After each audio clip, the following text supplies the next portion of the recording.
Ang mga hidwaan sa politika sa pagitan ng mga makapangyarihang pamilya ay karaniwan na sa buong mundo. Ngunit wala na yatang kasing tindi pa o kasing personal ang kasalukuyang nangyayari sa pamahalaan ng Pilipinas. Sa isang revelasyon na ikinagulat ng buong bansa, inamin ng Vice Presidente na inutusan niya ang isang tao na patayin ang Presidente, ang First Lady at ang Speaker ng House of Representatives kapag siya ay pinatay. Ang mas nakakaintriga pa sa alitang ito ay ang katotohanang ang dalawang lider na ito na namumuno sa higit 100 milyong mga Pilipino ay dati ring nagsanib puwersa bilang magkaalyado sa kampanya at ang unity o pagkakaisa ang ipinakilala nilang pundasyon ng kanilang political platform. Marahil isang tanong ang naglalaro ngayon sa iyong isipan. Ano ang dahilan ng dramatikong paghiwalay sa pagitan ng mga dating magkaalyado? At ang mas nakakaintriga pa, maaari kayang ang alitan na ito ay bahagi lamang ng mas malawak na geopolitical tension sa pagitan ng US at China? Tara katropa at sabay-sabay nating alamin. Pero bago po natin simulan ang talakayan na ito, inaanyayahan ko po kayo na i-like ang video na ito dahil isa po yung napakalaking tulong para sa aming mga content creator. Maraming salamat po.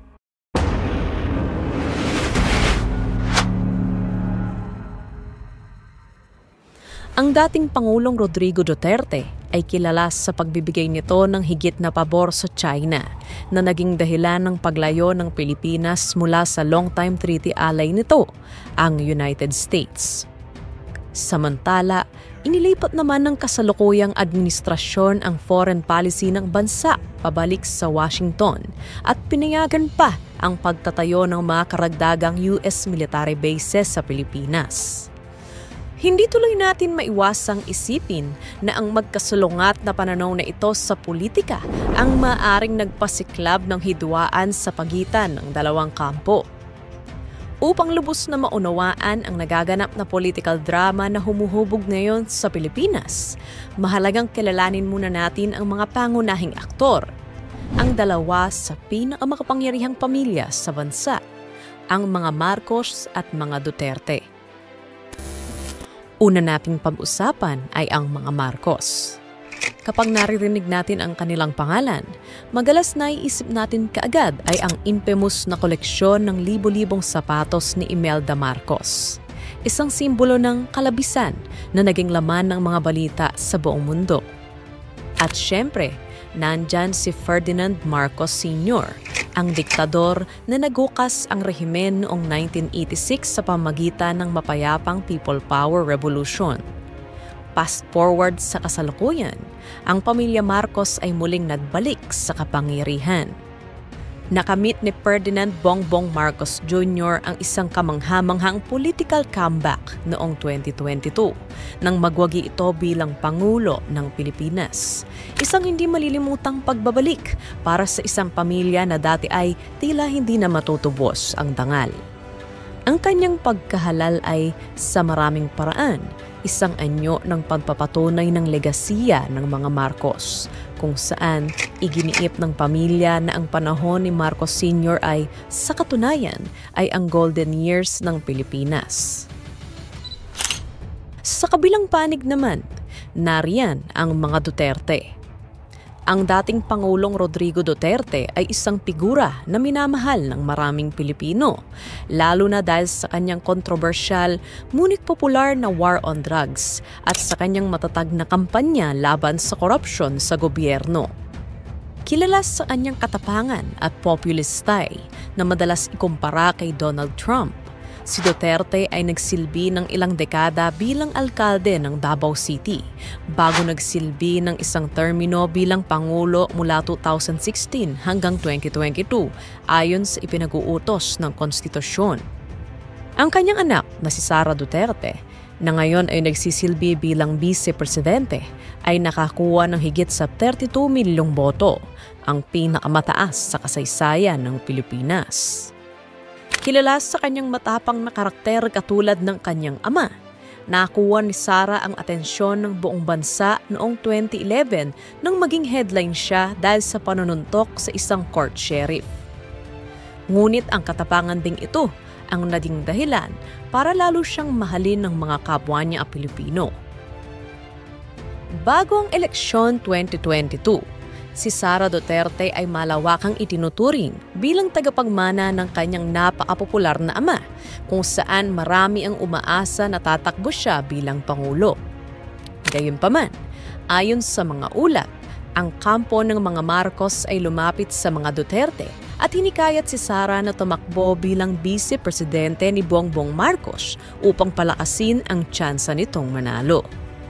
Sa isang surprising twist, nagpasya si Sara na umatras at tumakbo bilang vice presidential candidate ni Bongbong. Isang desisyon na tila pinagsisisihan niya ngayon batay sa kanyang mga kamakailang pahayag. Pinagsanib ng dalawang makapangyarihang pamilya ang kanilang lakas at ipinakita ang pagkakaisa laban sa tinatawag na Yellow Camp na pinangungunahan ng maimpluwensyang pamilya Aquino. Ang kanilang alyansa ay nagbunga ng isang tiyak na tagumpay at ang kanilang partnership ay tila hindi matitinag noong panahong yun. Gayunpaman, nagsimulang magpakita ang mga problema kalaunan at ang kanilang partnership ay unti-unting nawasak sa isang dramatikong paraan. Pagkalipas lamang ng 2 taon sa kanilang 6 na taong termino, naging publiko ang kanilang mga hindi pagkakasunduan na nagbukas ng malalim na hidwaan sa pagitan nila. Noong June, lalong lumalim ang lamat nang magbitiw si Sara Duterte sa kanyang posisyon bilang kalihim ng Department of Education sa gabinete ni Marcos, hudyat ng tuluyang pagkawasak ng kanilang relasyon. Ang kanyang pagbibitiw ay nagbigay sa kanya ng kalayaan na kontrahin si Marcos ng hayagan. Mas naging personal ang awayan nang ideklara ng vice-presidente na gusto niyang hukayin ang labi ng yumaong Pangulong Marcos at itapon ito sa dagat. Sabi ko sa kanya, kung hindi kayo tumigil, huhukayin ko yung tatay ninyo, itatapon ko siya sa West Philippine Sea. Sa kabilang banda, ang House of Representatives sa pangunguna ni House Speaker Martin Romualdez ay nagpasimula ng investigasyon sa di umano'y maling paggamit ng confidential funds ng Office of the Vice President at ang extrajudicial killings na naganap noong drug war ng nakaraang administrasyon. Mas lumala pa ang mga kaganapan ng kasuhan ng contempt ang Chief of Staff ni Duterte na nagpasimula ng isang chain reaction na nagtulak sa vice-presidente sa anyang breaking point. Sa isang nakakatense at pasabog na online press conference, isang nakakatakot na pag-amin ang kanyang inilahad. Inutusan niya ang isang tao na patayin ang presidente, ang First Lady at ang House Speaker na si Martin Romualdez kapag siya ay pinatay. Kasi may kinausap na ako na tao. Sinabi ko sa kanya, kapag pinatay ako, patayin mo si BBM, si Lisa Araneta at si Martin Romualdez. No joke. Samantala, ilang miyembro ng House of Representatives ang nagsimulang maghain ng impeachment complaint laban sa vice-presidente. Isang hakbang na hindi nakakuha ng suporta mula sa Pangulo. So, ano kaya ang maaaring nag-contribute sa hidwaan na ito sa pagitan ng dalawang pinakamataas na lider ng bansa? Ang isang pangunahing bagay ay ang pagkakaiba ng kanilang approach patungkol sa issue ng West Philippine Sea.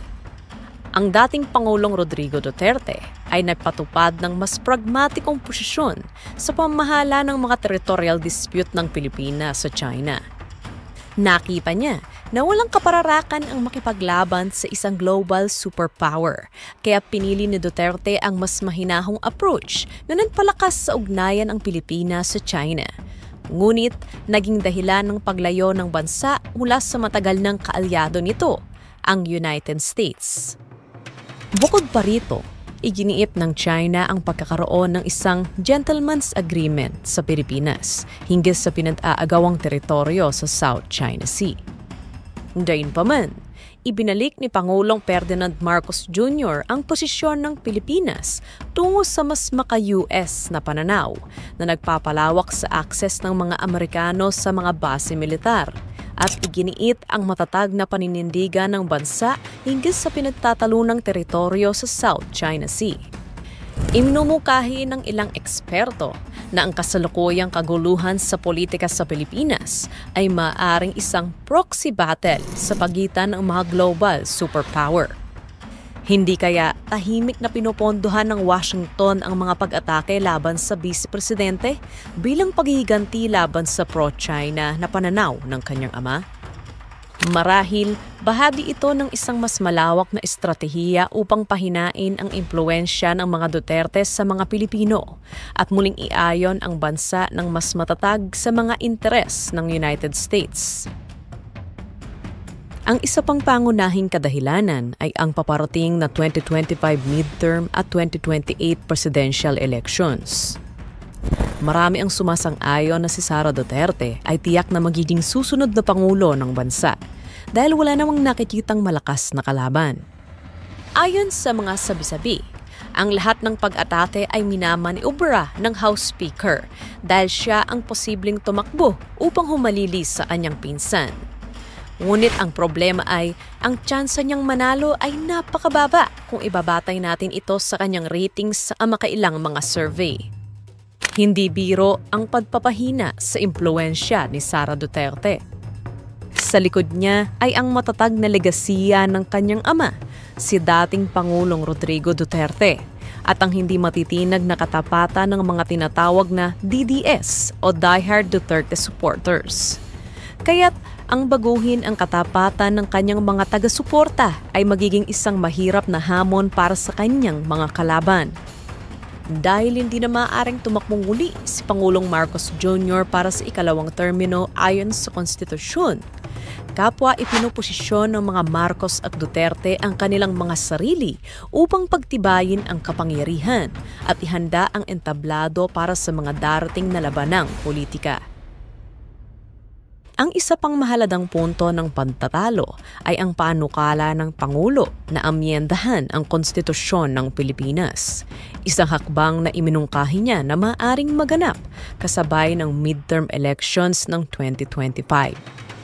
Ang inisyatibang ito, na karaniwang tinatawag na CHA-CHA o Charter Change, ay muling nagpasiklab ng isang matagal ng debate tungkol sa pampulitikang istruktura at hinaharap ng bansa.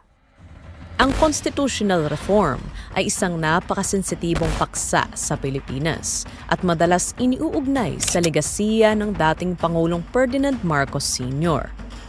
Sa panahon ng kanyang pagkapangulo, inamyendahan niya ang konstitusyon upang alisin ang mga limitasyon sa termino. Pinalawig ang kanyang kapangyarihan mula sa orihinal na 2-term, 4-year limit hanggang sa 20 taong pamumuno mula 1965 hanggang 1986. Ang kanyang rehimen ay naging simbolo ng mga paglabag sa karapatang pantao, extrajudicial killings at malawakang korupsyon. Mariing tinutulan ni dating Pangulong Duterte ang pagtulak ng kasalukuyang administrasyon para sa charter change at nagbabala na maaari itong magdulot ng muling pag-ulit ng mga pagkakamali ng nakaraan. Nagbabala si Duterte na ang ganitong hakbang ay nanganganib na maglayo sa publiko at maaaring magdulot ng pag-uulit ng kasaysayan kung saan isa pang Marcos ang mapapatalsik sa pamagitan ng people power. Sa huli, maaaring magdulot ng matinding panganib ang political showdown na ito sa bansa. Kung ang napakapopular na Vice Presidente ay tatanggalin sa pwesto, maaaring magdulot ito ng malawakang kaguluhan sa lipunan. Sa katunayan, may ilang kasapi ng militar na tahimik na nagpapahayag ng kanilang suporta para sa kampo ni Duterte sa pamagitan ng mga post sa social media. Anumang hakbang na magtatangkang alisin ang Vice Presidente mula sa pwesto ay tiyak na makakatagpo ng matinding pagtutol mula sa kanyang mga tapat na taga-suporta na posibleng magpalala pa ng tensyon. Ngayon, oras na para marinig ang boses mo, katropa. Ikaw, kaninong panig ka? I-comment lang ang iyong opinion sa comment section below. Para sa iba pang mga interesanteng balita at dokumentaryo, mag-subscribe na sa ating YouTube channel. Maaari mo ring i-follow ang ating official Facebook page, facebook.com/theceboph. Maraming salamat sa panonood and see you next time.